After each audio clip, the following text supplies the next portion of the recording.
Hello and welcome to another episode of Legion by the Numbers. I'm Joe Eames, and in this episode we're going to be looking at the Mandalorian Super Commandos, but we are going to be looking at outfitting them with Rook Kast.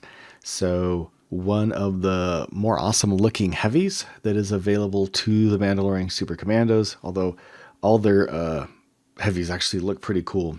And as we saw in the previous episode, even the regular old Mandalorian Super Commandos are actually a really good choice to add to them. Makes them a lot better than just going bare bones unit. So we're going to be looking at Rook Kast here in this episode. If you like these kinds of videos, be sure to hit like and subscribe. Nice to get notified when new videos come out. We tend to put out a few a week.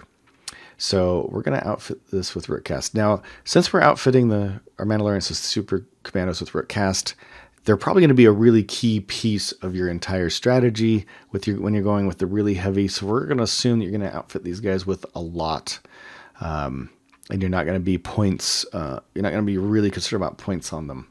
So in that case, for training, there's a lot to be said for all of the training options that are available. But I think most people will be looking at either offensive push, situational awareness, or up close and personal. I really like the up close and personal, the extra dodge token, and you want to be at range 2 because Rook is at range 2. So that's how I'm going to assume most people are going to outfit them with that. I think you're going to go for the emergency transponder, so you have that extra token when you need it, 4 points. Gear wise, I think you're probably going with the combat shields instead of the targeting scopes. Yeah, targeting scopes are nice, but Rook's die, Rook's adding in red die that don't need the aim tokens rerolls as much. So you may not need as many, you may not have as many blank whites and need to reroll as you would. So that extra precise may not be as useful. You're probably giving them the jetpacks. And then I think that there's a really good argument here to either give them the frag grenades so they get that surge to crit, or to give them impact grenades because they're so mobile. Getting into range 1 of a piece of armor that you really need to take out and having that impact could be a really good idea.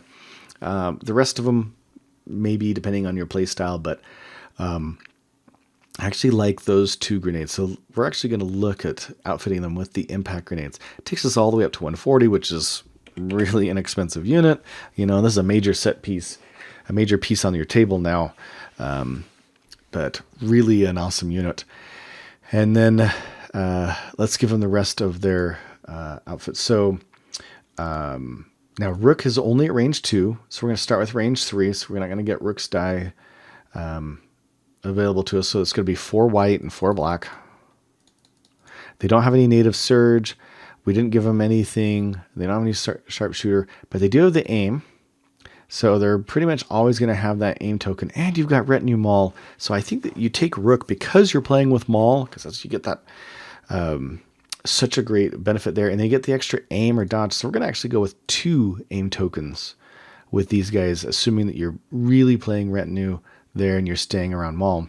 Now let's look at, with that profile, shooting at red, heavy cover, range 3. You're doing 1.46 points of damage.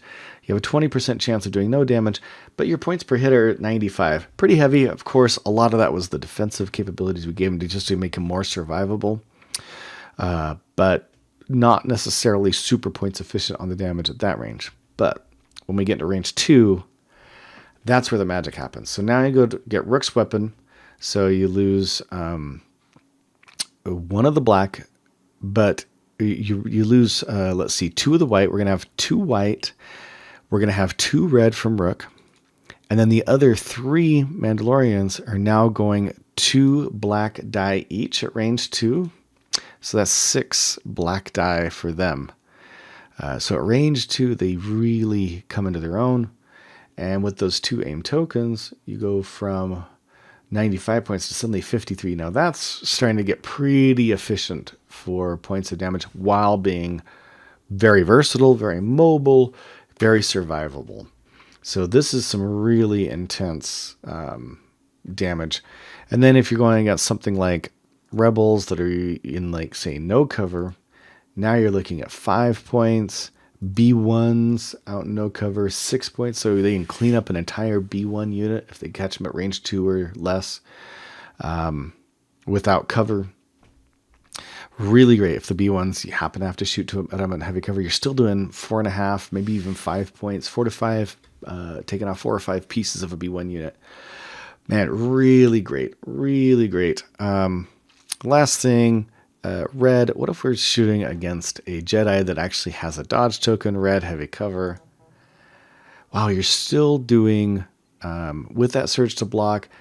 Maybe they have to spend a dodge token to get that. So let's rerun that. We saw it at 1.76. It's 1.4. So you're still doing between 1 and 2 points of damage to a Jedi in heavy cover that has a dodge token to spend. Such a great unit. Really like these guys. Now let's look at the final thing. Since we took the impact grenade, what happens if we were to go up against some armor? So we're going to go white, search to block, no cover, armor, no dodge, and see what kind of damage they do. You're going to have to get at range 1. So now what do you want to do as far as grenade-wise? Do you want to have just one guy switch? Because every impact that you get, you're basically trading 1 black for 1 impact. So let's just go and see. Let's give our 3 options. You're probably not going to want to take Rook's weapon and switch it for the grenade, but the other 3, you might switch 0 to 3 of those. So actually, let's look at all 3 scenarios here and kind of see what we get. So if you don't use any impact, you're doing 1.2. If you give yourself 1 impact and get rid of one of those black dice, 1.8, and the points efficiency just went down a bunch. 2 to get rid of another one, 2.3, and the points efficiency again goes down. And let's try it one more time. And now we got up to 3 points of damage against white surge to block. No chance of missing, essentially, and really efficient on the damage.